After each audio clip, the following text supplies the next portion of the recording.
In the electrified Staples Center, an undefeated UFC champion was about to mock a legend. A routine title defense turned deadly when Jaxon Voss called out the aging action star sitting ringside. Steven Seagal wasn't your typical Hollywood celebrity. For 40 years he was a seventh-dan aikido master, known for teaching law enforcement across America and demonstrating that true power flows through redirection, not force. When Voss challenged him to see if those movie moves work in the real world, he had no idea he was walking into a masterclass in humility. Seagal stepped into the octagon with movements that would redefine what the sport's youngest generation understood about martial arts. What began as arrogant showboating would become spiritual awakening. The Staples Center would never be the same after witnessing aikido dismantle modern MMA without throwing a single aggressive strike. Before we jump back in, tell us where you're tuning in from. And if this story touches you, make sure you're subscribed, because tomorrow I've saved something extra special for you. The Staples Center pulsed with raw energy. Every seat filled, every voice melding into a deafening roar that echoed off the walls. Floodlights beamed down onto the polished octagon at center stage. Cameras flashed like lightning as fans shouted from every corner. Some waved banners. Others leaned forward on the edge of their seats, eyes locked on the tunnel entrance. The night's energy felt alive, almost electric, charged with the promise of something big. In the locker room, Jaxon Voss shadowboxed in front of the mirror, his movements quick and precise. Beads of sweat already glistened on his forehead, though the real fight hadn't even begun. He was a specimen of modern MMA, a perfection lightning-fast reflexes, power that seemed impossible for his frame, and a fight IQ that had carried him to a perfect 18-0 record. But it was the swagger that sold tickets. The way he stared down opponents. The trash talk, the post-fight celebrations that went viral within minutes. 5 minutes, champ, said a production assistant, poking his head through the door. Coach Reggie Hawley, a weathered man with gray stubble and calloused hands, stood in the corner. He'd been training fighters since before Jaxon was born, and he'd seen plenty of champions come and go. Most of them undone by the same thing that made them great: their belief in their own invincibility. "Remember the game plan," Reggie said, his voice carrying the gravel of decades spent shouting instructions from corners. "He's experienced but slow. Don't get lazy. Finish clean." Jaxon smirked, already visualizing the highlight reel knockout. "Won't even need the second round, coach." Reggie nodded, but something in his eyes suggested concern. Not about tonight's fight. Jaxon would win, no doubt, but about what came after. The way fame was changing his fighter, day by day. Meanwhile, across the arena, a black SUV pulled up to the VIP entrance. Security guards straightened immediately as the back door opened. Steven Seagal stepped out, dressed simply in dark jeans and a button-down shirt. No entourage, no fanfare, just quiet confidence earned over decades. "Mr. Seagal, welcome to the event," said the head of security, extending his hand. "We've got you seated ringside as requested." Steven nodded, shaking the man's hand firmly. At 71, he moved with the same measured control that had defined his entire career. The years had added lines to his face and silver to his hair, but they hadn't diminished his presence. If anything, age had distilled it to something even more potent, a calm certainty that commanded respect without demanding it. Inside the arena, the lights dimmed. The crowd roared as Big Vinny Stone, the event's announcer, took center stage. His voice boomed through the speakers, showmanship personified. "Ladies and gentlemen, welcome to UFC Megacard." He bellowed, arms spread wide. "Are you ready for the most explosive night in MMA history?" The crowd's response was deafening. Signs waved, phones lifted to capture every moment. Among the celebrities in the front row, cameras found faces from Hollywood, the music industry, sports stars, but none of them generated the subtle ripple of awe that spread as Steven Seagal quietly took his seat. A few nearby fans nudged each other, pointing discreetly. "Did you see who just sat down? Is that really him?" Taryn Blake, the UFC's lead commentator and former fighter herself, noted Steven's arrival through her earpiece. She smiled, remembering watching his films as a kid. Real martial arts before the sport became as much about personality as prowess. "We've got a special guest tonight," she said into her microphone, her voice carrying to viewers worldwide. The legend himself, Steven Seagal, taking in the action from ringside. The camera panned briefly to Steven, who acknowledged it with a modest nod. No peacocking, no need to dominate the moment. His legacy spoke for itself. The prelim fights passed in a blur of action, the crowd growing more electric with each bout. Then the lights dimmed again. Smoke machines filled the tunnel with atmospheric haze. The opening notes of Jaxon's entrance music hit a pounding bass line that rattled the arena's foundations. "Ladies and gentlemen," Big Vinny's voice reached a crescendo. "It's time for our main event. Introducing first, the challenger, a veteran with 27 professional fights, Marcus the Mountain Rivera."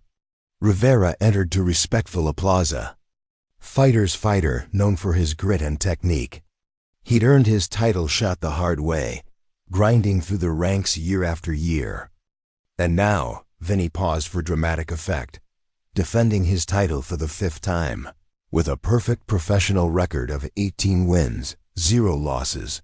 The man who reigns supreme in the octagon, Jaxon Prime Voss. The arena exploded. Jaxon emerged. Through the smoke, arms raised, spinning slowly to absorb the adoration from every angle. His walkout was choreographed to perfection, part fighter, part rock star. He bounced down the aisle, slapping hands with fans, pausing to flex for cameras. Every movement calculated to feed the Jaxon brand. From his seat, Steven watched silently, seeing beyond the spectacle to the fighter beneath.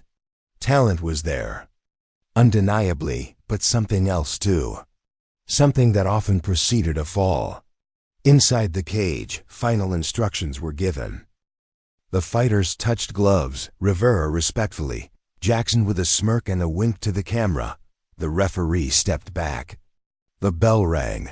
Jaxon exploded forward immediately. No feeling out process. No respect for Rivera's experience. He pressed forward with a barrage of strikes, jabs, crosses, a high kick that just missed.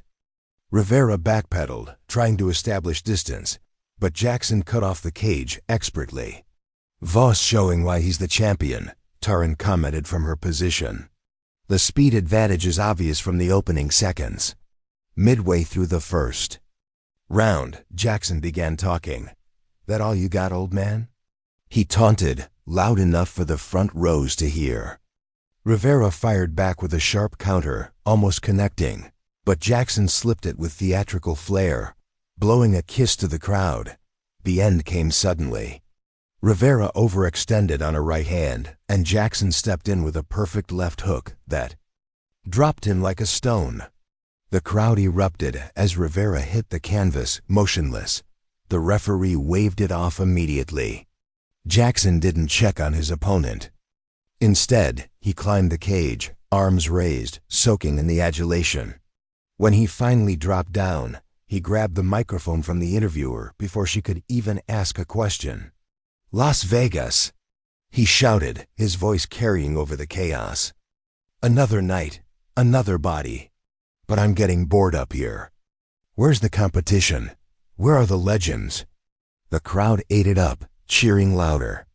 "I mean, we got movie stars in the crowd tonight," Jaxon continued, his eyes scanning the front row. "Hey, Steven Seagal, you still think those movie moves work in the real world? Maybe it's time to find out." The camera cut to Steven, who sat motionless, his expression unchanged. The crowd's laughter rippled through the arena, but something in Steven's stillness suggested this wasn't the joke everyone thought it was. Jaxon kept going, riding the wave. "Come on, Sensei. Let's see if aikido works when someone's actually trying to hurt you. The laughter began to fade as Steven Seagal slowly stood up. The arena fell into an eerie quiet as Steven Seagal rose from his front row seat. What had been raucous laughter moments before transformed into something else. Entirely anticipation mixed with disbelief. The camera zoomed in on his face, searching for any sign of emotion, but found only the same calm composure that had defined him for decades. Jaxon stood in the center of the octagon, microphone still in hand, his trademark smirk beginning to waver. He'd expected a wave, maybe a good-natured laugh from the aging action star. Instead, he watched as Steven began walking toward the cage with the unhurried pace of a man who had nothing to prove and everything to demonstrate. "Folks, I'm not sure what we're witnessing here," Taryn Blake said into her headset, her voice carrying a note of professional concern. "Steven Seagal appears to be approaching the octagon. This is unexpected." UFC officials scrambled behind the scenes. Dana White was on his phone, barking orders about liability and insurance. Legal teams huddled in corners, frantically discussing the implications of an unsanctioned bout. But Steven continued his approach, and the crowd's energy shifted from amused to electric. At cage side, Steven paused. He looked up at Jaxon, who still held the microphone, and spoke his first words of the evening, not to the crowd, not to the cameras, but directly to the champion. "One round," Steven said, his voice carrying despite its quietness. "Exhibition rules. If you're serious about the challenge." The words cut through the arena's sound system like a blade. Jackson's bravado flickered for just a moment before reasserting itself. He'd gone too far to back down now, and his entire brand was built on never backing down from anyone. "You're serious?" Jaxon asked, though he already knew the answer.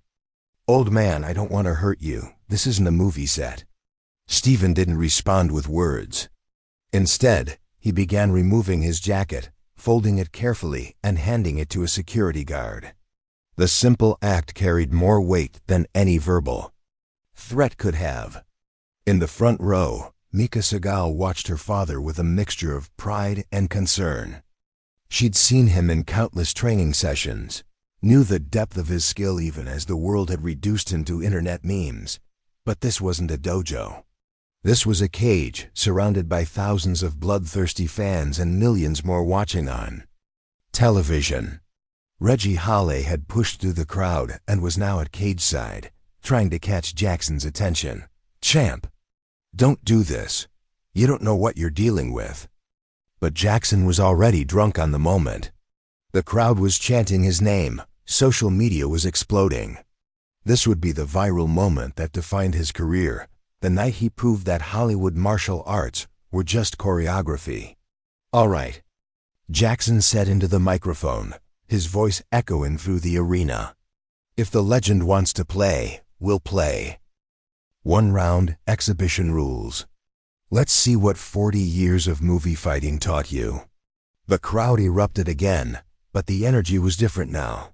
Where before it had been pure entertainment, now there was an undercurrent of genuine tension.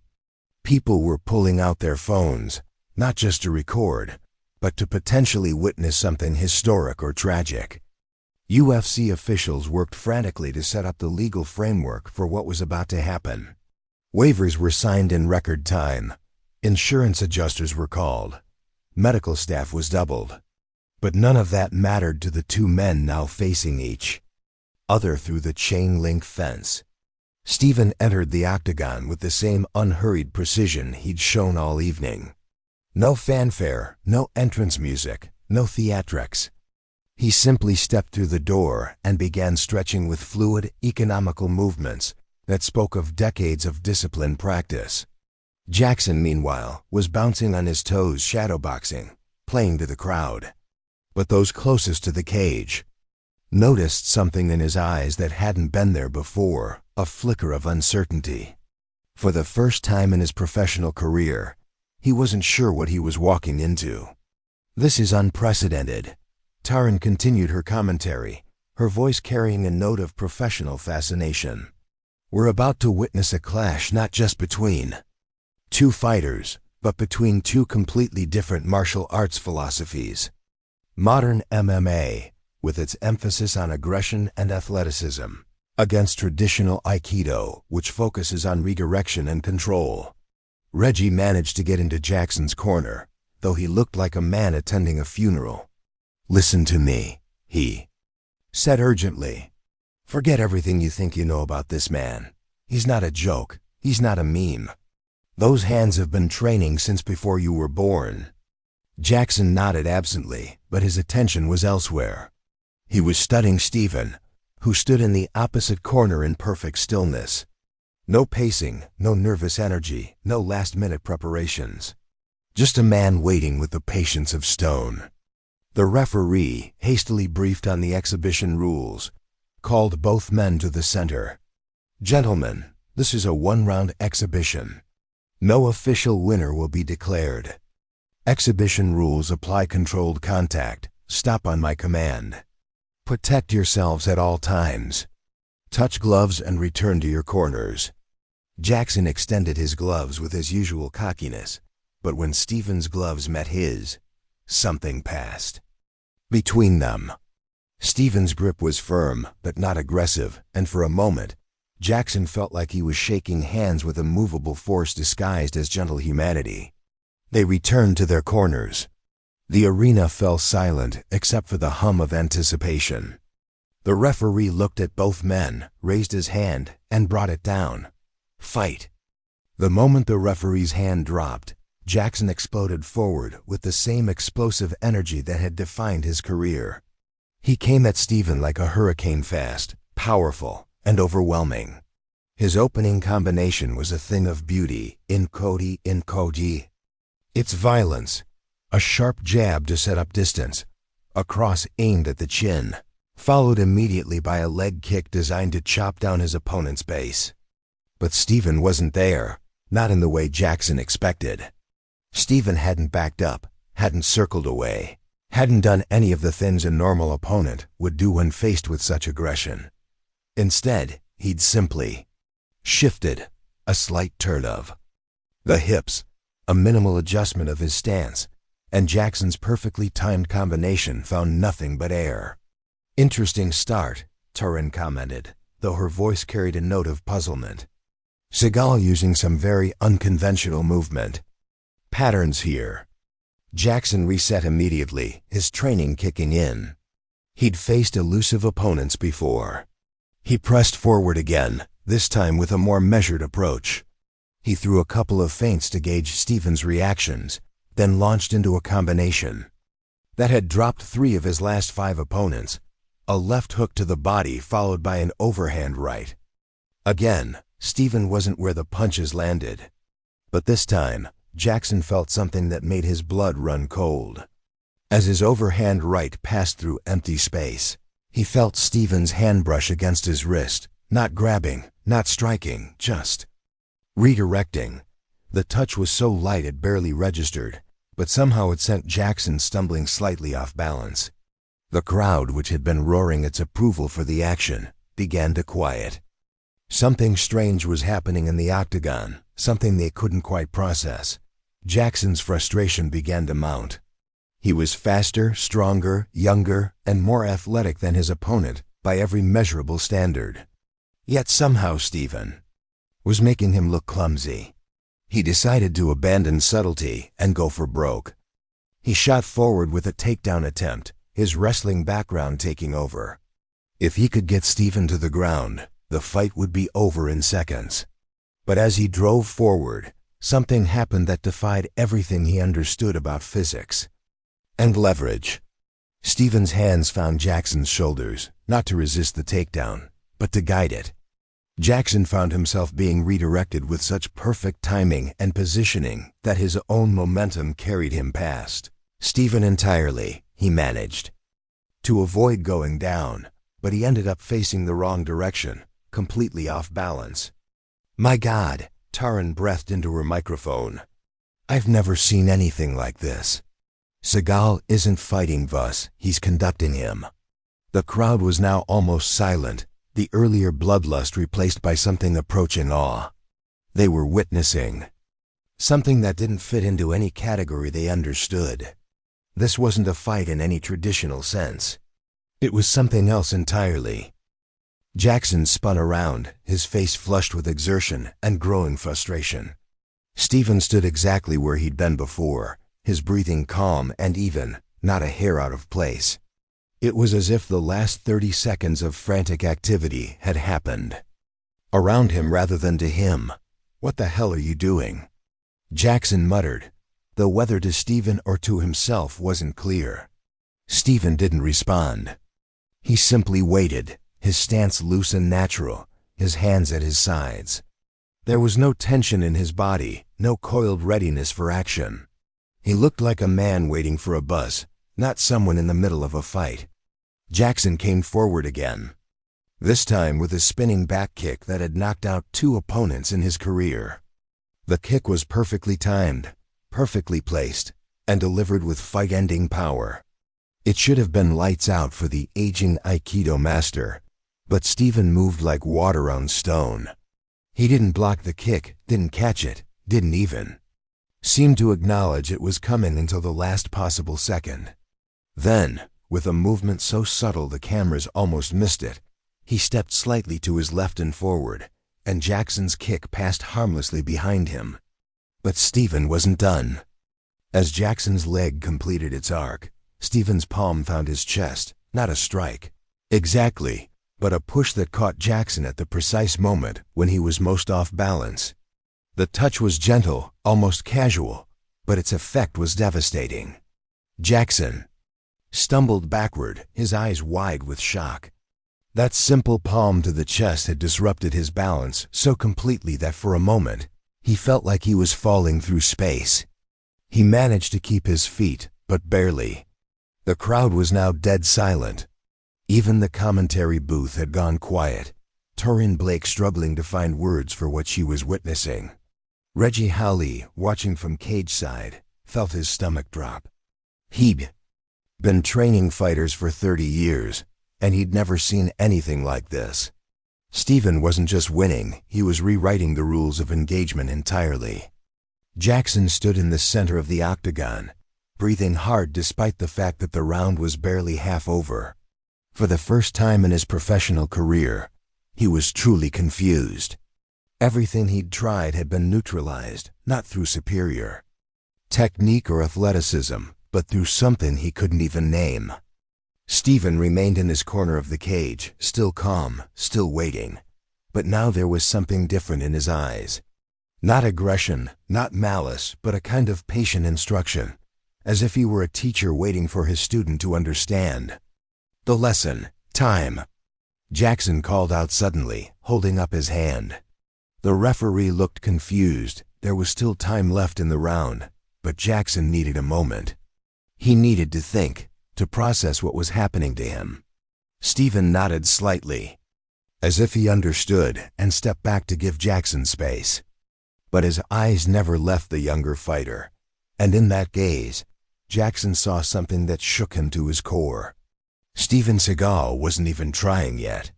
The brief pause Jaxon had called for lasted only seconds, but in that time, something fundamental shifted in the octagon.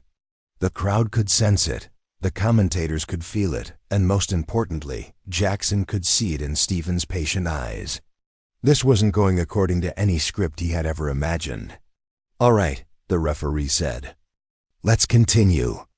But when action resumed, Jaxon was no longer the composed, calculated fighter who had dominated the sport for years. Frustration had crept into his technique like poison.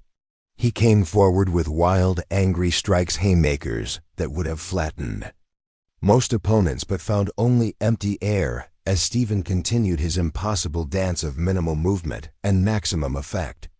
"Voss is beginning to unravel," Torin observed, her voice carrying a note of professional concern. "The psychological pressure is becoming evident. He's abandoning his usual tactical approach." Jaxon threw a vicious overhand right with everything he had. Stephen stepped inside the punch, so close that Jaxon could smell his cologne. And suddenly Jaxon found his own arm trapped in what felt like a gentle but inescapable web.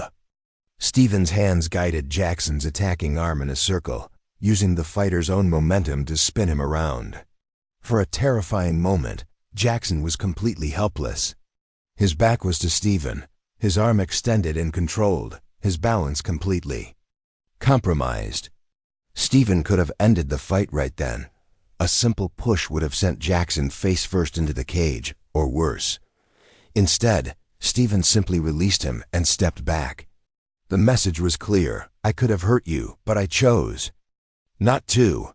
The crowd erupted in a mixture of gasps and applause.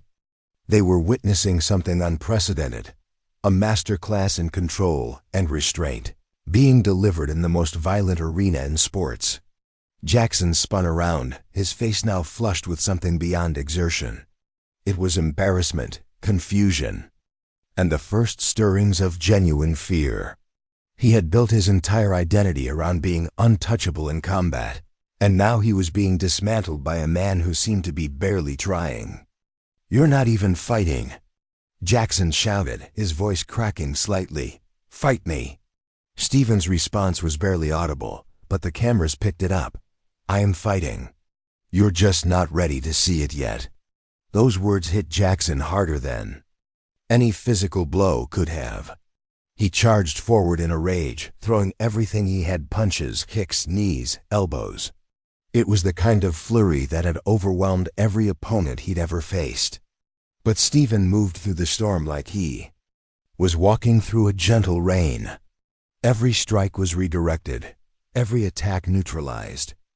Steven's hands seemed to know where Jaxon's strikes were going before Jaxon himself did. It was as if he was reading Jaxon's intentions in real time and responding not to what was happening, but to what was about to happen. Then Steven struck back. It wasn't a devastating blow, nothing that would show up on a highlight reel. It was a simple palm strike to Jaxon's jaw, precise, controlled, and timed to perfection. The strike itself was gentle by the standards, but its placement was surgical. Jaxon's head snapped to the side, not from the force of the blow, but from the shock of it. The strike had found a pressure point that made his vision blur momentarily, and his legs wobble. He stumbled backward, his hands instinctively going to his jaw, his eyes wide with disbelief. "That's impossible," he whispered, though the microphones picked it up. From his corner, Reggie Hale's voice cut through the arenas. Stunned silence. "Breathe, champ. You're not losing the fight, you're losing yourself." The words hit home. Jaxon looked around the octagon as if seeing it for the first time. The crowd that had always been his ally now looked at him with a mixture of pity and fascination. The cameras that had always loved him were now documenting his humiliation. The persona he had built so carefully was crumbling in real time. He took a knee, not from physical damage, but from the overwhelming realization that everything he thought he knew about fighting about himself was wrong. The referee moved closer, ready to stop the exhibition, but Jaxon waved him off. Steven approached slowly, his movements still fluid and unhurried. He extended his hand to help Jaxon up, and for a moment, the younger fighter just stared at it. The hand that had just dismantled him was now being offered in assistance. "How?" Jaxon asked, accepting the help up. "How are you doing this?" Steven's eyes softened slightly. "You're fighting my body. I'm fighting your intention. You're trying to impose your will. I'm working with the forces already in motion." The words were cryptic, but something in Steven's tone made them penetrate deeper than they should have. Jaxon felt a strange sensation, the first stirring of genuine curiosity rather than just competitive rage. The round was nearly over, but Jackson's education was just beginning. He came forward again, but this time with less aggression and more attention. He tried to feel what Steven was doing rather than just react to it. Steven seemed to sense the change. His movements became even more fluid, more instructional. When Jaxon threw a jab, Steven deflected it gently, his hand guiding Jackson's fist in a small circle. Feel the circle, Stephen said quietly. Force meets. Circle, force loses. Jaxon tried to process what was happening. This was no longer a fight, it was a lesson. Stephen was teaching him in real time, using his own attacks as instructional tools. The final seconds of the round ticked away. Stephen stood in the center of the octagon, completely composed, while Jaxon circled him slowly, his movements now more measured and thoughtful. The crowd watched in silence, sensing they were witnessing something rare and precious. When the bell rang, ending the exhibition, there was no celebration from either man. Stephen bowed slightly, a gesture of respect that somehow managed to honor both himself and his opponent. Jaxon stood frozen for a moment, then slowly returned the bow. The crowd erupted in applause, but it was different from the bloodthirsty roar that had greeted the evening's earlier fights. This was applause born of awe, of having witnessed something that transcended sport and touched on something deeper. Telling and preparing this story took us a lot of time, so if you are enjoying it, subscribe to our channel. It means a lot to us. Now back to the story. As the two men left the octagon, Jaxon caught Stephen's eye one last time. The older man's expression was kind but knowing, as if he understood exactly what the younger fighter was going through. For the first time in his career, Jaxon Prime Voss had lost a fight. But more than that, he had discovered that everything he thought he knew about fighting and about himself was just the beginning. As the exhibition continued into its second half, something extraordinary began to unfold. The octagon, that symbol of modern combat sports brutality, was transforming into something else entirely, a classroom, where the most profound lessons were taught through movement rather than words. Stephen stepped closer to Jaxon, who was still processing the gentle palm strike that had shaken him to his core. But instead of pressing his advantage, Stephen did something that defied every instinct of competitive fighting. He began to teach. Your stance, Stephen said quietly, his voice barely audible above the crowd's hushed murmur. You're fighting the ground instead of rooting into it. Jaxon looked down at his feet, confusion evident on his face. He'd been taught orthodox stance by some of the best coaches in the world. His footwork had been praised by legends. Yet something in Stephen's observation rang true in a way he couldn't explain. Stephen moved behind him, not as an opponent, but as an instructor. Feel your feet. Not just their position, but their connection to the earth beneath them. His hands moved to Jaxon's shoulders, adjusting them with the gentlest pressure. Your power doesn't come from your muscles. It comes from your relationship with gravity, with balance, with the forces already at play. The crowd watched in complete silence now. Even the commentary booth had gone quiet, Taryn Blake struggling to find words for what was happening. This wasn't a fight anymore, it was something far more rare. It was a master passing on knowledge in the most public of settings. Jaxon tried to throw another combination, but his movements were different now. Instead of the explosive, disconnected strikes that had defined his career, he found himself moving more fluidly, more thoughtfully. Stephen met each technique not with resistance, but with guidance. When Jaxon threw a right cross, Stephen's hand appeared at his wrist, not to block, but to refine the motion.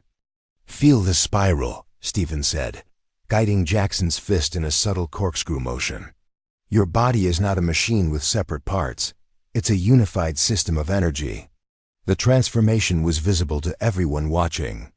Jaxon's movements began to flow differently. Where before there had been sharp, angular attacks, now there were curves. Where there had been opposition to Stephen's techniques, now there was adaptation. Stephen continued his instruction through demonstration. When Jaxon attempted a takedown, Stephen didn't sprawl or stuff it in the traditional MMA fashion. Instead, he received the takedown attempt like water receives a stone, allowing Jaxon's forward momentum to carry him past his target while Stephen remained perfectly balanced. You're trying to impose your will on reality, Stephen explained as he helped Jaxon to his feet once again. But reality has its own currents. A master doesn't fight the current, he becomes part of it. Jaxon was beginning to understand, not intellectually, but physically. His body was learning lessons his mind couldn't yet process. When he moved to grapple with Stephen, something had changed. Instead of muscling for position, he found himself feeling for openings, sensing the subtle shifts in weight and balance that Stephen was showing him. The crowd was witnessing something unprecedented in mixed martial arts. Two fighters were engaged in what could only be described as collaborative combat, a demonstration of how technique could transcend aggression, how wisdom could manifest through movement. "You're breathing," Stephen observed as they clinched. "You're holding it, fighting with tension. Breathe with the movement, not against it." As if by magic, when Jaxon released the breath he hadn't realized he was holding, his grappling became smoother, more intuitive. Stephen's hands guided him through a series of position changes that felt less like techniques and more like a dance choreographed by physics itself. Taryn Blake finally found her voice. "Ladies and gentlemen, I've been commentating fights for 15 years, and I've never seen anything like this. We're not watching a competition, we're watching a transmission of knowledge from one generation to another." The round was winding down, but time seemed suspended. Stephen continued to teach through every exchange. When Jaxon threw strikes, Stephen showed him how to generate power from his center rather than his extremities. When Jaxon attempted submissions, Stephen demonstrated how leverage worked with anatomy rather than against it. In those final moments, something profound passed between the two men. Stephen wasn't trying to win or lose, he was trying to awaken something in Jaxon that had been dormant beneath years of ego and performance. As the final seconds ticked away, Jaxon found himself moving in ways he'd never moved before. His strikes were softer but somehow more penetrating. His grappling was gentler but more effective. It was as if Stephen had unlocked a different dimension of martial arts entirely. When the bell rang to end the exhibition, neither man was breathing hard. They stood facing each other in the center of the octagon, and for a moment, the teacher and student relationship was clear to everyone watching. Stephen bowed first, a deep, respectful bow that honored the tradition he represented. Jaxon, without thinking, bowed in return deeper and longer than he ever had before. The crowd erupted in applause that felt more like reverence than excitement. As they embraced briefly, Stephen whispered something in Jaxon's ear that the cameras couldn't catch. Whatever it was, it made Jaxon's eyes widen with understanding and, perhaps for the first time in his career, genuine humility. The backstage area of the Staples Center buzzed with controlled chaos. Reporters shouted questions that no one could answer. Social media exploded with clips and theories about what had just transpired. UFC executives huddled in urgent conferences trying to process the legal and promotional implications of what had just happened in their octagon. But none of that noise reached Jaxon Prime Voss. He sat alone in the medical tent, wrapped in a towel despite having sustained no physical damage. The UFC's medical staff had cleared him in minutes, no cuts, no bruises, no signs of concussion. By every measurable standard, he was fine. But something fundamental had shifted inside him, something that no medical examination could detect or treat. The silence in the tent was broken only by the distant roar of the crowd and the closer sounds of the production crew breaking down equipment. Jaxon stared at his hands, these tools that had carried him to 18 consecutive victories, and for the first time wondered if he'd been using them correctly at all. He replayed the exhibition in his mind, but not in the way he'd analyzed fights before. He wasn't looking for technical mistakes or missed opportunities. Instead, he was trying to understand moments that felt more like revelations than tactical exchanges. The way Stephen's hands had guided his strikes. The feeling of being redirected rather than resisted.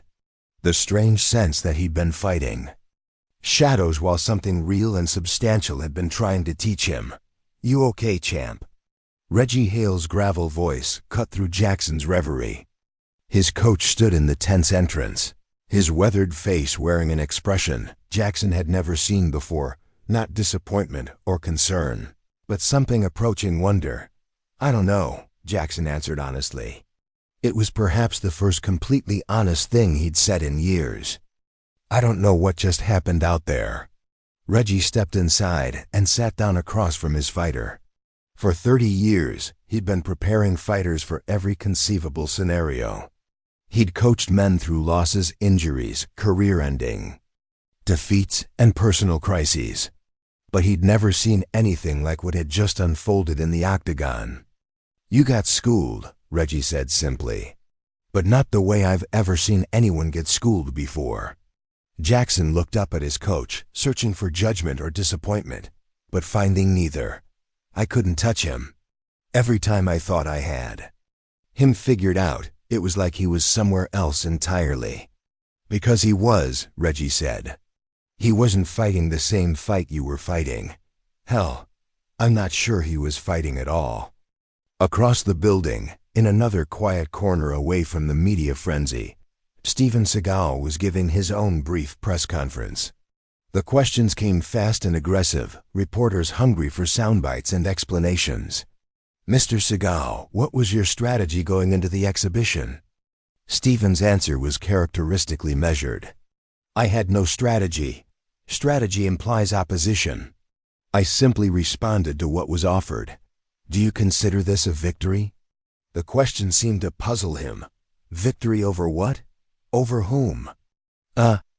Young man challenged me to share what I know. I shared it. If he learned something, then we both won. Are you saying you were teaching rather than fighting? Steven's slight smile was enigmatic. I'm saying there's no difference. The reporters pressed for more concrete answers, for analysis they could package and distribute. But Steven deflected each attempt with quiet philosophy that frustrated their need for clear narratives. Meanwhile, Taryn Blake was in her own corner of the media center, crafting what she already knew would be the most important piece of her career. Her fingers moved across her laptop keyboard as she struggled to find words for what she'd witnessed. "The fight that wasn't a fight," she wrote, then deleted it. "Too simple. When aikido met MMA," she tried next. "Too technical." Finally, she settled on something that felt true. The night a legend reminded us what martial arts really means. Her article would go viral within hours, not because it provided easy answers, but because it captured the same sense of witnessing. Something profound that everyone in the arena had felt. Back in the medical tent, Jaxon was coming to a realization that both terrified and thrilled him. For years, he'd been the best at a game he was now beginning to suspect he'd never really understood. He'd mastered the mechanics of fighting without ever grasping its essence. "Coach," he said finally, "I think I need to learn how to fight all over again." Reggie nodded slowly. "Might be the smartest thing you've ever said. But I don't even know where to start."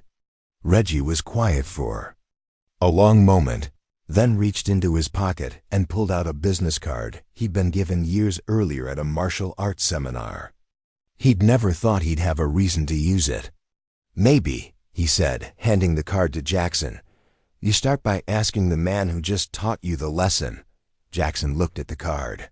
It was simple, elegant, Steven Seagal, Aikido instruction, with an address in rural California. As the arena slowly emptied and the night's events began to fade into sports history, Jaxon made a decision that would change everything. He stood up, walked out of the medical tent, and went looking for his teacher. 2 hours after the exhibition ended, Jaxon found Steven Seagal in an empty corridor beneath the Staples Center. The older man was alone, having declined the UFC's offer of security escorts and media handlers. He moved through the building's maze of concrete hallways with the same unhurried pace he'd shown in the octagon, carrying his jacket folded over one arm. "Mr. Seagal," Jaxon called out, his voice echoing off the walls.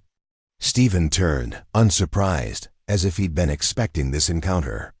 His eyes held the same patient kindness they'd shown during the exhibition, but now there was something else, a recognition of possibility. "Can we talk?" Jaxon asked. "I mean, really talk.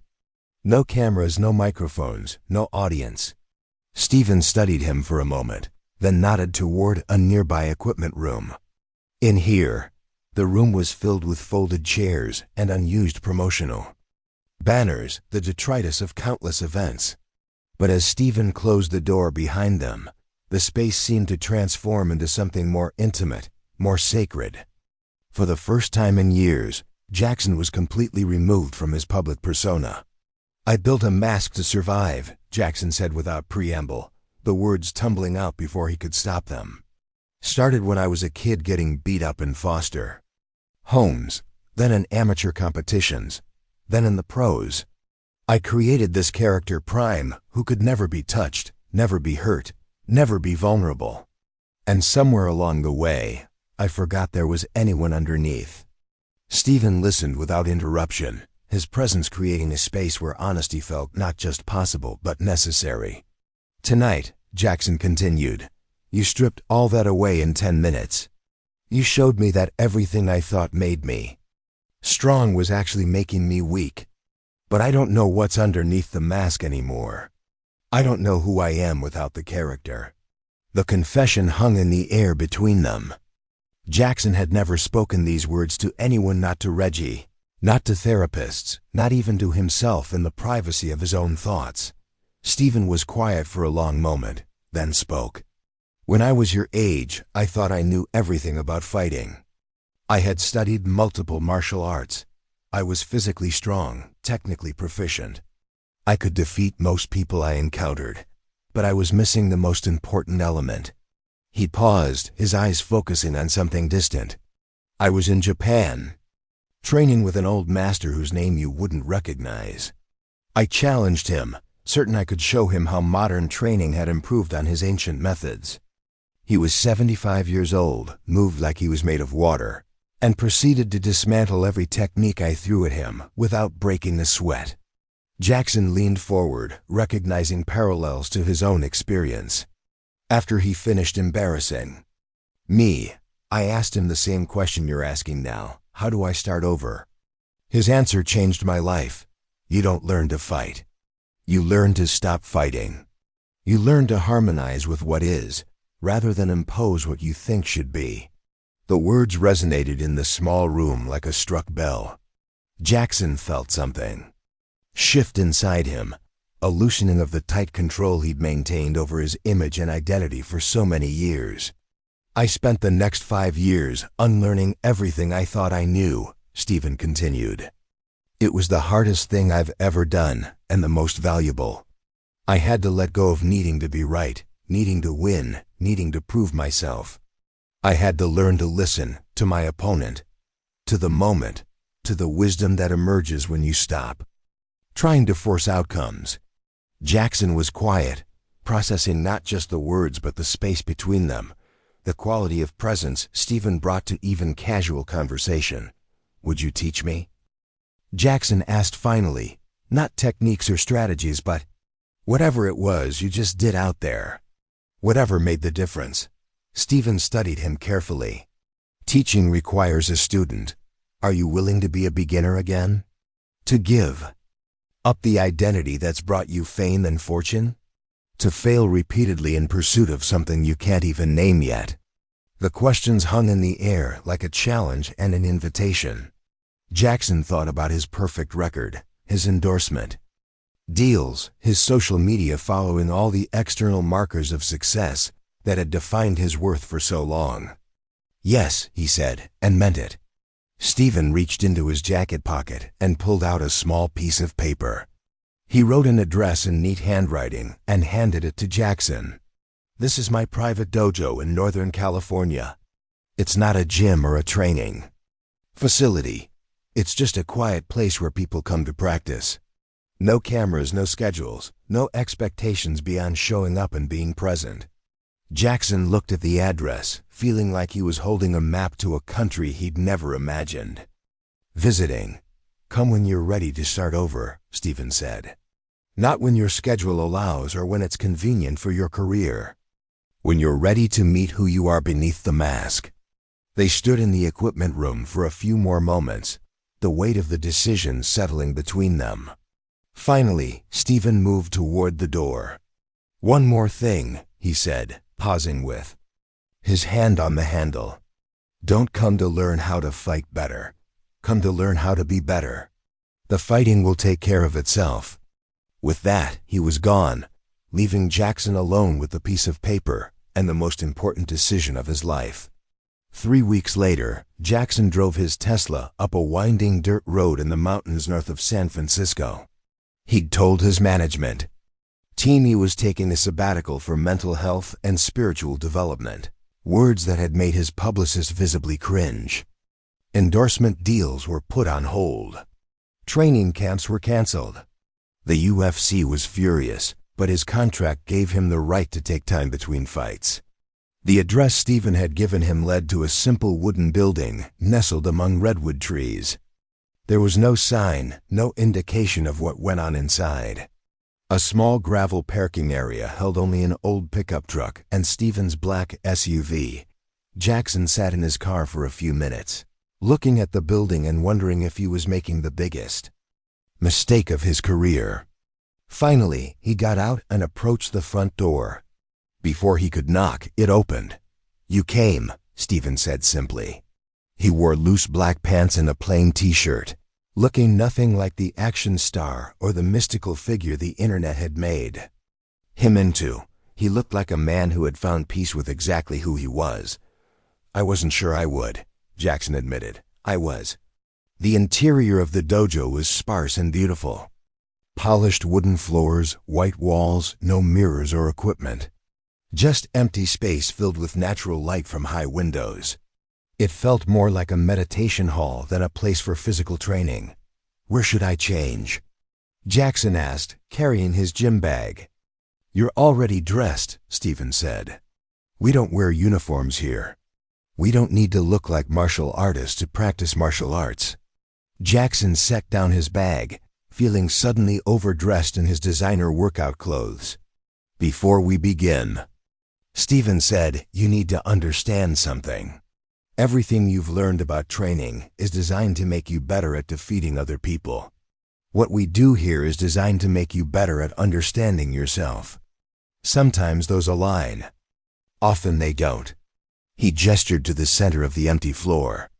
"For the next hour, I want you to forget that you're a champion. Forget that you have a record to protect or a reputation to maintain. Be willing to look foolish, to fail, to discover that much of what you think you know is incomplete." They began with breathing. Not the aggressive, performance-oriented breathing Jaxon had learned for athletic conditioning, but something softer and more fundamental. Stephen had him sit quietly and simply notice the natural rhythm of his breath, the way it moved through his body without his conscious control. "Fighting begins and ends with breath," Stephen explained. "When you control your breath, you control your state of mind. When you control your state of mind, you control your response to whatever arises." After what felt like hours but was probably only 20 minutes, they moved to basic movement. Stephen had Jaxon walk around the room, paying attention to how his feet connected with the floor, how his weight shifted from step to step. "You've been training your body like a machine," Stephen observed. "Efficient, powerful, precise. But you've forgotten that it's also a living system, capable of sensing and responding to subtle information that no machine could process." They worked on stance, but not the athletic stances Jaxon knew. Instead, Stephen taught him to find what he called natural balance, a way of standing that required no muscular effort yet felt completely stable. "Your competitive stance is designed to spring into action," Stephen said, adjusting Jaxon's posture with gentle touches. "This stance is designed to receive whatever comes and respond appropriately. Feel the difference." Jaxon did feel the difference. In his natural stance, he felt simultaneously more relaxed and more alert, as if he was connected to something larger than his individual will. As the weeks passed, Jaxon fell into a routine that was unlike anything he'd ever experienced. He drove up to the dojo 3 times a week, spending hours in what Stephen called basic practice, simple movements repeated until they became expressions of principle rather than technique. He learned to fall without fighting the ground.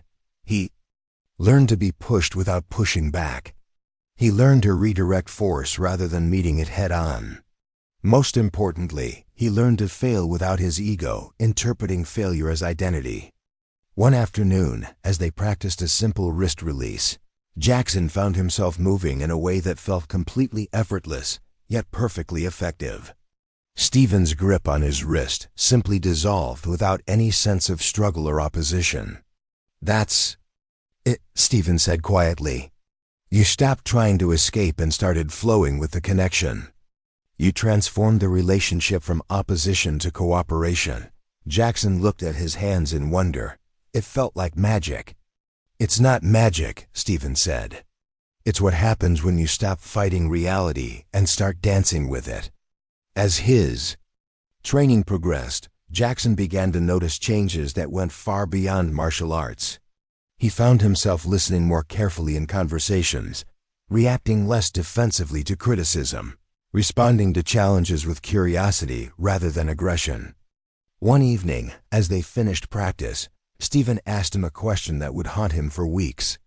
"When you step back into the cage, and you will step back into the cage, what kind of man do you want to be?"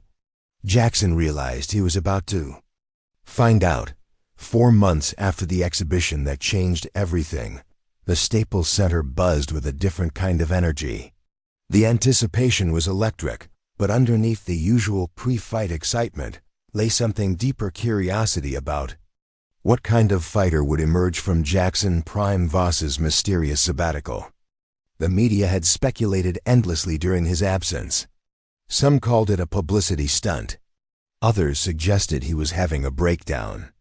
A few respected voices in the martial arts community whispered about transformation, about a young champion who had sought out something more profound than victory.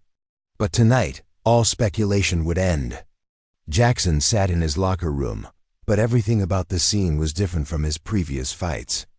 Gone were the pumping music, the hype men, the manufactured energy designed to build his prime persona. Instead, he sat in quiet contemplation, his breathing deep and natural. Reggie Halle watched from the corner, still adjusting to the changes in his fighter. "You ready for this, champ?" Reggie asked, though the question carried layers of meaning. They both understood. Jaxon opened his eyes and smiled, not the cocky smirk that had sold so many pay-per-views, but something genuine and peaceful. "I'm ready to find out who I am in there now." The opponent waiting for him was Darius Nightwolf Ramong, a devastating striker with 13 knockouts and 15 wins. Roman had been calling Jaxon out for months, claiming the champion had lost. His killer instinct, that his time with that old movie star had made him soft. The fight had been positioned as a test of whether the new Jaxon could still compete at the highest level.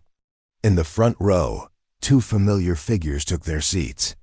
Steven Seagal, dressed in his customary simple elegance, sat next to his daughter Mika. They had come not as spectators hungry for violence, but as witnesses to whatever emerged from months of patient cultivation. "He looks different," Mika observed. Watching Jaxon on the arena's big screen as he prepared in his locker room. "He is different," Stephen replied quietly. "The question is whether he can remain himself under pressure." The arena erupted as the preliminary fights concluded, and the main event approached.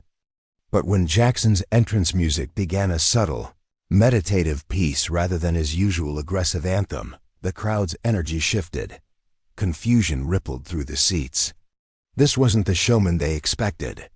Jaxon emerged from the tunnel, walking rather than bouncing, his expression calm rather than fierce. He acknowledged the crowd with respectful nods rather than theatrical gestures.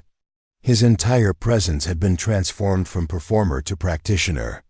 Taron Blake, calling the fight from commentary, noted the change immediately. "Ladies and gentlemen, This is not the same fighter who left us 4 months ago. Everything about Jaxon Voss's demeanor suggests a fundamental shift in approach. Darius Ramang, by contrast, entered with all the aggressive pageantry that Jaxon had abandoned. He stalked to the cage like a predator, his face twisted in a mask of controlled violence. The contrast between the two fighters was stark, one seeking to impose his will through force, the other appearing to float on currents of calm confidence. As they faced off in the center of the octagon for final instructions, Ramang tried his usual psychological warfare. "You ready to get your ass kicked, monk boy? All that meditation won't save you when I put you to sleep." Jaxon's response was a gentle smile and a slight bow, a gesture that somehow diffused Ramang's aggression while maintaining perfect respect. "I'm ready for whatever comes." The referee stepped back, the bell rang, and something extraordinary unfolded. Ramang exploded forward with his signature combination, a left hook to the body followed by a devastating overhand right that had ended 7 professional careers. But Jaxon wasn't where the punches landed. He had moved with the same minimal, efficient motion Steven had demonstrated months earlier, and Ramang's power shots found only air. But unlike his exhibition with Steven, Jaxon didn't just evade. As Ramang's momentum carried him forward, Jackson's hand found his opponent's shoulder, not to strike, but to guide. Ramang stumbled past his target, his own aggression working against him. "Incredible," Tareen breathed into her microphone. "Voss is using Ramang's power against him, redirecting rather than opposing." The crowd was stunned into near silence. This wasn't the explosive, aggressive fighting they had come to expect from either man.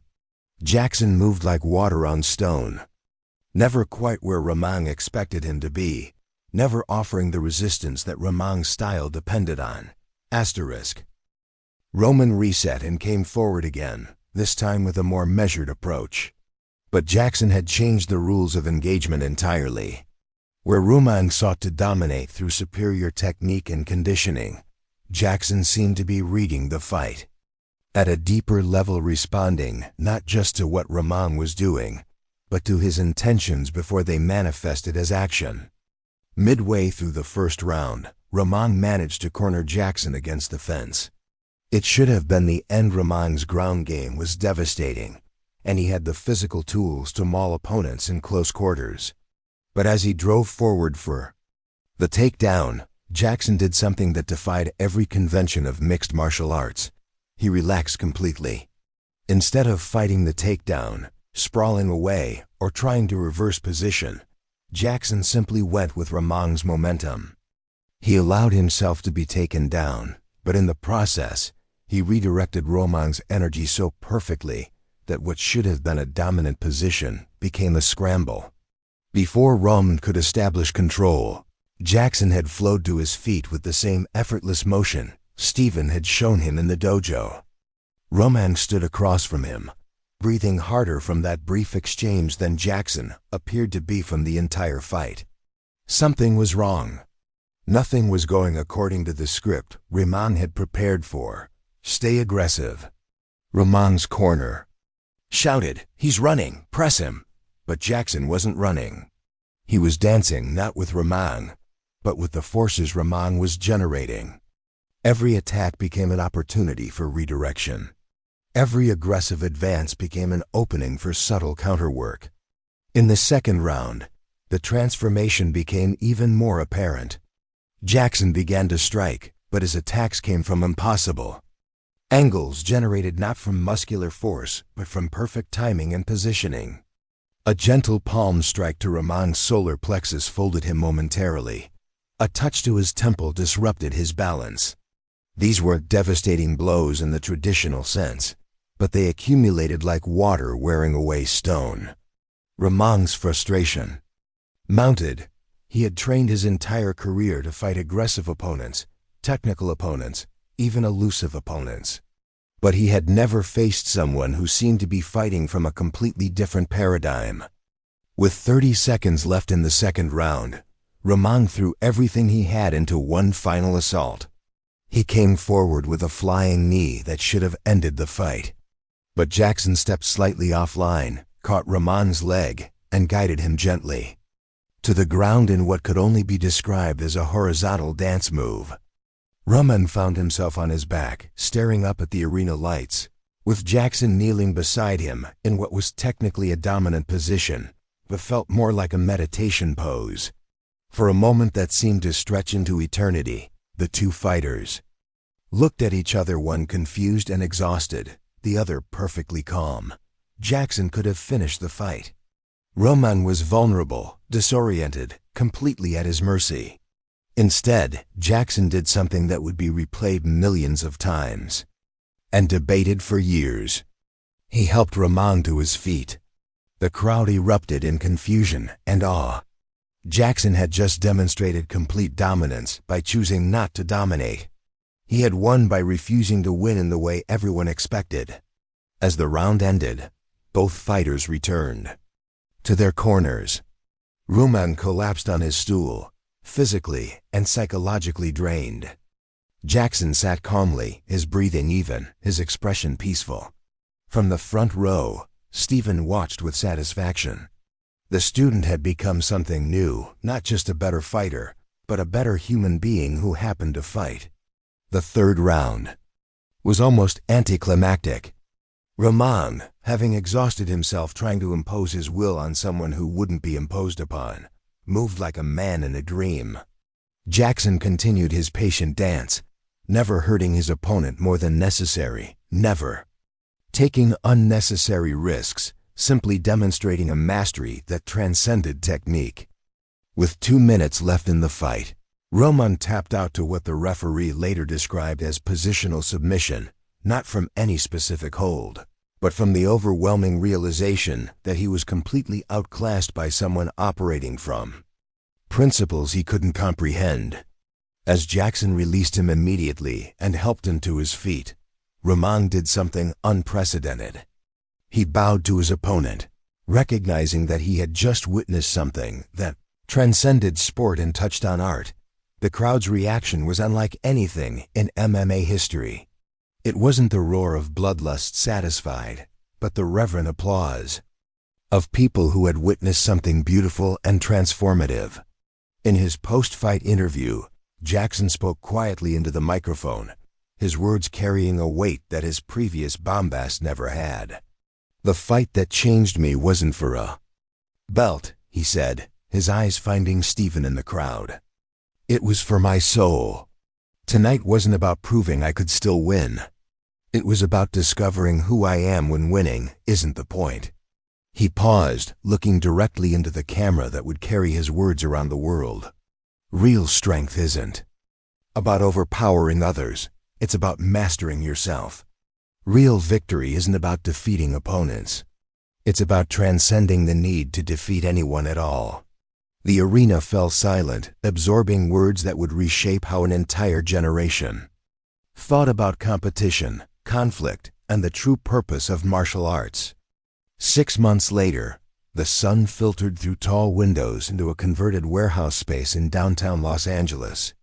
The morning light illuminated a remarkable scene: 50 students moving in perfect synchronization, their bodies flowing through aikido forms with the graceful precision of a meditation in motion.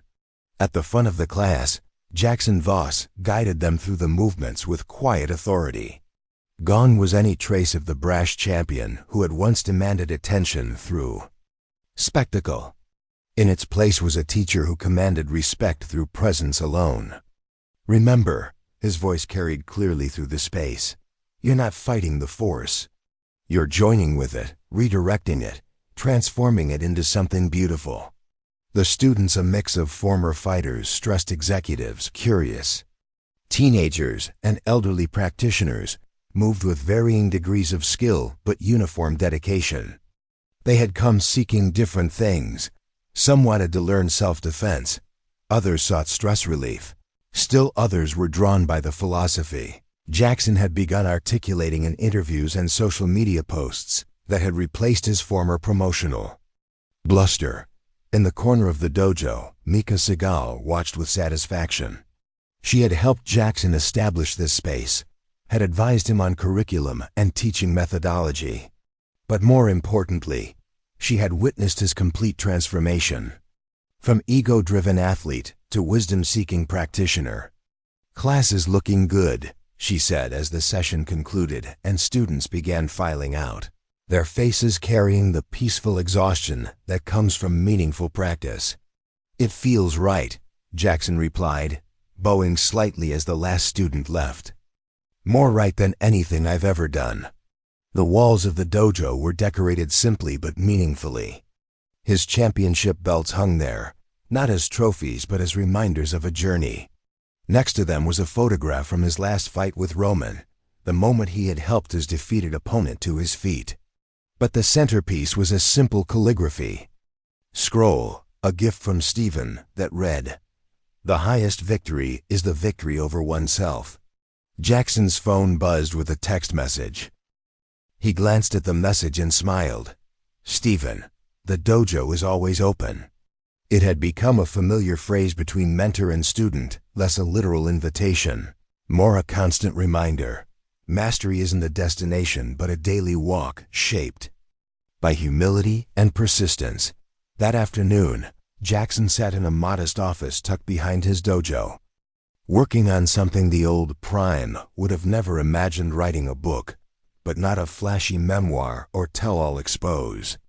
This was something quieter, deeper, a reflective exploration titled "The Way of No Opposition."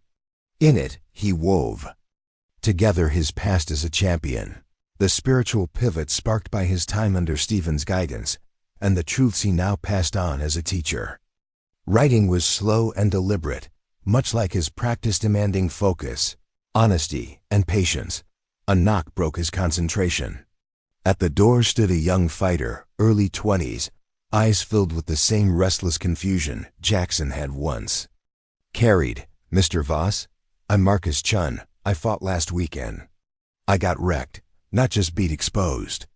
I've been watching your fight with Ramon on repeat, trying to figure out what changed in you." Jaxon gestured for him to come in. He recognized the look, the hunger, the doubt. "Tell me what happened," he said. "I had him hurt in the second," Marcus began. "I could have ended it. But I tried to make it flashy, tried to go viral. He came back and knocked me out cold. But the loss isn't what's eating me. It's that now, I don't even know why I'm fighting anymore." He paused, struggling to articulate the real issue. "Watching you. It's like you're chasing something different, something real." Jaxon leaned back, remembering his own breaking point, his collapse, his shift. "The question isn't just why you fight," he said. "It's who you are while you fight, and who you want to become because of it." They spoke for over an hour, not about moves or game plans, but about mindset, purpose, and the difference between beating others and bettering oneself. When Marcus left, he didn't walk away with answers, he walked away with better questions. The kind that transform people. That evening, Jaxon got a call that once would have electrified him. The UFC wanted him back. A title shot. The chance to reclaim the belt he'd never lost in combat. The payday was massive. Hype was already building. The monk returns. "I need time to think," Jaxon told his manager, something the old Voss would never have said. Later, in the quiet of the dojo, he flowed through the forms Stephen had taught him. Each movement was a meditation, each breath a return to center. His phone lay beside him, the UFC's offer casting small ripples in the still pool of his discipline. But as he moved, his thoughts weren't on glory or records. They were on his students, on the young fighters seeking something deeper, on executives who found peace in learning how to fall, on teens discovering that true strength could be quiet, the belt could wait. What mattered now was helping others find the path he'd nearly missed himself. He finished his form, sank into seiza, and in the stillness, found clarity. The next morning, he called his manager. "Turn down the fight," he said. "You're kidding. This is everything you worked for." "No," Jaxon replied, watching sunlight spill across the mat. "This is what I was working toward. Fighting just got me here." He hung up and began prepping the dojo, cleaning mats, adjusting the lighting, readying the space not for combat, but for connection. Before class started, he recorded a short video, no filters, no theatrics, just quiet resolve, real strength. He told the camera, "Isn't about overpowering people. It's about holding space for them to discover their own strength. The warrior's path isn't about conquest. It's about service." He paused, thinking of Steve and Mika and every hand that had helped guide him. Don't chase the image of what you think you should be. Find your center, the rest will follow. As students arrived for class, some new, some regulars, Jaxon smiled and greeted them with open arms. Another day of teaching, of learning, of walking a path with no finish line. Some fights aren't won by defeating others, but by overcoming yourself. Up next, we have 2 more incredible stories that are waiting for you. Just click the image you want to watch and it will take you there. If you enjoyed this video, make sure to subscribe. It would mean a lot.